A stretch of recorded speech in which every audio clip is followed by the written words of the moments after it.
പാലക്കാട് മുണ്ടൂർ ഞാറക്കോട്ടെ കാട്ടാന ആക്രമണത്തിൽ ഒറ്റയാനെ കണ്ടെത്തുന്നതിനായി കുങ്കിയാനയെ എത്തിച്ചു.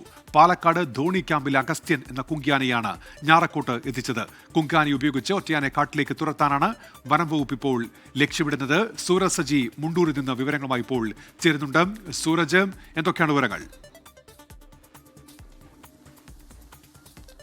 ഉന്മേഷ്, ഇന്ന് രാവിലെയാണ് പുലർച്ചയോടുകൂടിയാണ് ഈ കുമാരനെ ഈ കാട്ടാന ആക്രമിക്കുന്നതും കൊലപ്പെടുത്തുന്നതും. ഇപ്പോൾ ഈ അഗസ്ത്യൻ എന്ന് പറയുന്ന കുങ്കിയാനയെ ധോണി ക്യാമ്പിൽ നിന്ന് എത്തിച്ചുകൊണ്ട് ഉള്ള ഒരു നീക്കത്തിലേക്കാണ് കടന്നിരിക്കുന്നത്. ഇപ്പോൾ ഈ ആന കുറച്ചുള്ളിലേക്ക്, അതായത് ഉൾക്കാട്ടിലേക്ക് ആനയെ കയറ്റിക്കൊണ്ടു പോയിട്ടുണ്ട്. അവിടെയാണ് ഇപ്പോൾ വനംവകുപ്പിന്റെ ഒരു ദൗത്യ സംഘത്തിന്റെ നേതൃത്വത്തിൽ ഈ രാവിലെ ഈ കുമാരനെ കൊലപ്പെടുത്തിയ ആനയെ കണ്ടെത്തുന്നതിനുള്ള ഒരു നീക്കം നടത്തിയിരിക്കുന്നത്. നേരത്തെ ഏതാനും ആഴ്ചകൾക്ക് മുമ്പാണ് ഈ മുണ്ടൂരിൽ തന്നെ ഒരു യുവാവിന്റെ ജീവനും കാട്ടാന എടുത്തത്. അത് ഇതേ കാട്ടാനയാണ് എന്നൊരു നിഗമനമാണുള്ളത്. അതുകൊണ്ട് തന്നെയാണ് ഈ ആനയെ ഉൾവനത്തിലേക്ക് തുരത്താനുള്ള ഒരു നീക്കത്തിലേക്ക് ഇപ്പോൾ കടന്നിരിക്കുന്നത്. ഇന്ന് രാവിലെ ജില്ലാ കളക്ടറുമായൊക്കെ നടത്തിയ ചർച്ചയിൽ അവർ, അതായത് നാട്ടുകാർ പ്രധാനമായും മുന്നോട്ട് വെച്ചിരുന്നത് ഈ ആന തുടർച്ചയായി ജനവാസ മേഖലയിലേക്ക് എത്തുന്നു എന്നുള്ളതാണ്.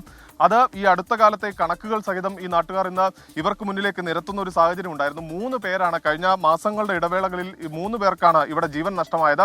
ഈ മേഖലയിൽ വന്യജീവി ആക്രമണം തന്നെ വലിയ രീതിയിൽ വർദ്ധിച്ചു വരുന്നു. ഇത് ഒരു വനമേഖലയാണ്, വനമേഖലയോട് ചേർന്ന പ്രദേശമാണ്. പക്ഷേ പലപ്പോഴും ഈ കാടിറങ്ങി പിന്നീട് ആന എത്തുന്നത് ഈ ജനവാസ മേഖലയിലേക്കാണ്. അതാ നമ്മുടെ ദൃശ്യങ്ങളിലേക്ക് പോയി കഴിഞ്ഞാൽ ഈ സൈഡ് എന്ന് പറയുന്നത്, ഞാനിപ്പോൾ നിൽക്കുന്ന ഈ മേഖല എന്ന് പറയുന്നത് അതൊരു വനമേഖലയോട് ചേർന്ന പ്രദേശമാണ്. പക്ഷേ ഇങ്ങോട്ടേക്ക് നോക്കുക ഉന്മേഷ്, ഇതെല്ലാം തന്നെ ജനവാസ മേഖലയാണ്, ആളുകൾ ഒത്തിരിയുള്ള മേഖലയാണ്.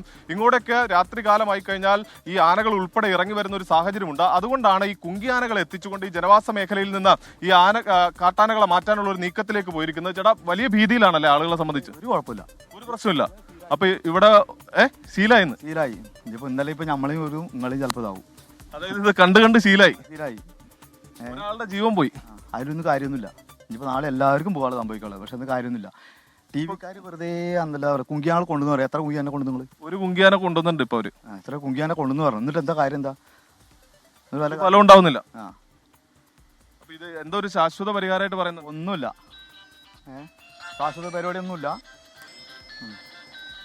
ഇത് തന്നെയാണ്, അതായത് നാട്ടുകാരെ സംബന്ധിച്ച് അവർ പറയുന്നത് ഒന്നും ചെയ്തിട്ട് കാര്യമില്ല എന്നുള്ളതാണ് അദ്ദേഹം ചൂണ്ടിക്കാണിക്കുന്നത്. അതായത് ഇവരിങ്ങനെ പറയുന്നുണ്ട് ആളുകളുടെ ജീവൻ പോകുന്നു, അതിപ്പോൾ ആരായാലും അവർക്കൊക്കെ വന്യജീവി ആക്രമണം നേരിടേണ്ട ഒരു സാഹചര്യമുണ്ട് എന്നുള്ള പുള്ളി പരിഹാസ രൂപേണ അദ്ദേഹം പറയുകയാണ്. എന്തായാലും ജനങ്ങളെ സംബന്ധിച്ച് വലിയ രോക്ഷം ഇന്ന് രാവിലെ എല്ലാം തന്നെ ഇവിടെ അരങ്ങേറി. അതിനുശേഷമാണ് ഇപ്പോൾ ധോണിയിൽ നിന്ന് തന്നെ ഒരു കുങ്കിയാനെ എത്തിച്ചുകൊണ്ട് ഇപ്പോൾ ഈ രാവിലെ കുമാരനെ കൊലപ്പെടുത്തിയ ആനയെ കണ്ടെത്താനുള്ള നീക്കം നടത്തുന്നത്. എന്തായാലും ആന ഉൾവലിഞ്ഞിട്ടുണ്ട് എന്നുള്ളതാണ് വനംവകുപ്പ് നൽകുന്ന റിപ്പോർട്ട്. എന്തായാലും ഇത് ഒരാഴ്ചയോളം തന്നെ ഇത്തരത്തിൽ കുങ്കിയാനെ എത്തിച്ചുകൊണ്ടുള്ള ഒരു പരിശോധന തുടരാനാണ് നിലവിൽ വനംവകുപ്പിന്റെ തീരുമാനം. ഉന്മേഷ്, ശരി. സൂരജ് സജിയാണ് ഇപ്പോൾ മുണ്ടൂരിൽ നിന്ന് വാർത്തയുടെ വിശദാംശങ്ങൾ